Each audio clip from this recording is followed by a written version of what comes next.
Hi everyone, this is Brad from Board Game Geek. I'm here with Jordan Wiseman from Hairbrained Schemes, and we're checking out Battletech, which we saw a little bit of last year. But you guys are, I know, still hard at work on the game, and I just wonder if you could give us an update on where the game is. Yeah, by all means. We're just today released our update to our beta. The beta came out initially about 2 months ago, and about 20,000 of our backers had access to it, and it's phenomenal how much time they've logged. I mean, we've got well over 100,000 hours of play already in the game, and we've gotten just reams of data from the backers in the surveys they've been doing and the conversations that we've been following. And so we really took all of that information and we did a bunch of redesign and updates, tweaking this and tweaking that in response to, the play, which is fantastic. And that update that reflects those changes comes out today. And that's what we're showing here at the booth, and it's available on Steam. So there's been updates to a lot of the kind of core mechanics, things like evasion and heat and all that kind of imbalance on some of the weapons. There's some new units introduced, like the Fire Starter, which has flamers that really increase people's heat. So core mechanics got a good update. AI, which is another place that we got a lot of feedback from on players. The AI has taken a major upgrade. It's a lot smarter. It uses a lot more of the game systems in playing. It's fantastic to watch it flank you and take advantage, understand heat and use heat as a weapon, try to knock you down, take advantage of stability. So it became a lot smarter. We still have ways to go, but it's a big upgrade, and that's great. And then most importantly, we now are put out a separate branch for people who want to start doing multiplayer. So you can play, one-on-one multiplayer. We've set it up on a separate branch initially, so that because we want to test its stability. And that's what we're asking fans, if they want to play that, great. That'll really help us. And then after we get a lot of data there, then we'll merge that onto the main branch and open it up to everybody. Cool. And are you guys showing the multiplayer here as well? Is that right? That's right, yeah. So we have one table set up with multiplayer and one table set up with single player. That's pretty awesome. I know story was a big, when we talked last year, you guys mentioned that story was a big focus here. Is that still continuing to move forward? Oh, absolutely. That's, the team is broken into kind of two larger groups, right? There's the core combat group, and then the majority of the team is actually on the campaign. That is something we won't actually show until the game is shipping, because you want that to be, something that you experience in its completeness. But we're playing it back at the office now. We've got the core campaign functioning,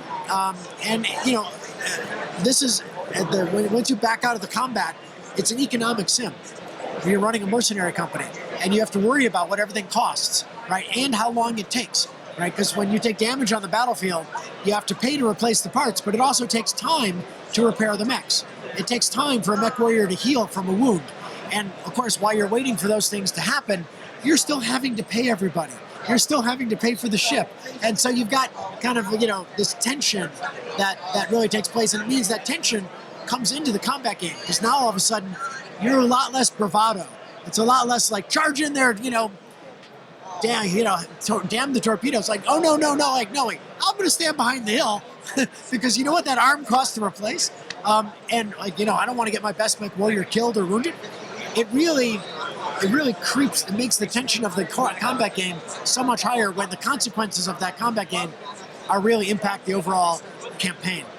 That's really cool. So would you is a pretty full-fledged, campaign layer like you would have in like a Total War game or something like that? Is that kind of the idea you're going for, or is it more based on the story elements that are happening? No, so this is unlike our Shadowrun game. Right? Our Shadowrun games were,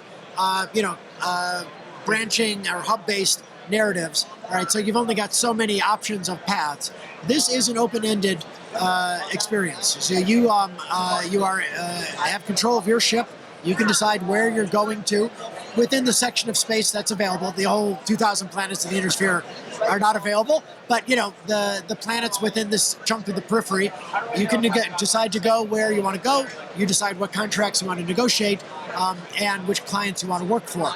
Now, within that context of that, there is what we call the storyline, which is woven into that open-ended economic sim, which is what we call the Restoration, where you've got Princess Kamea and you're trying to help her regain her throne.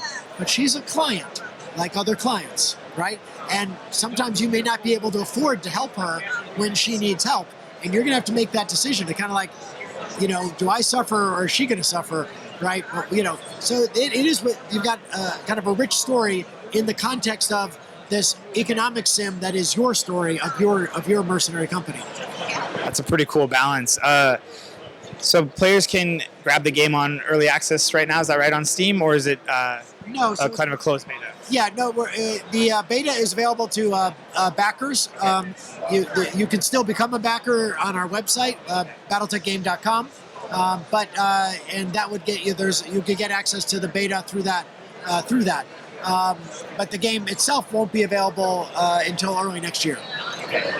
Awesome. Well, we'll keep tracking, and thanks so much for sharing it with us. It sounds like a really nice return to this beloved universe and story that people have been following for years. So it sounds great.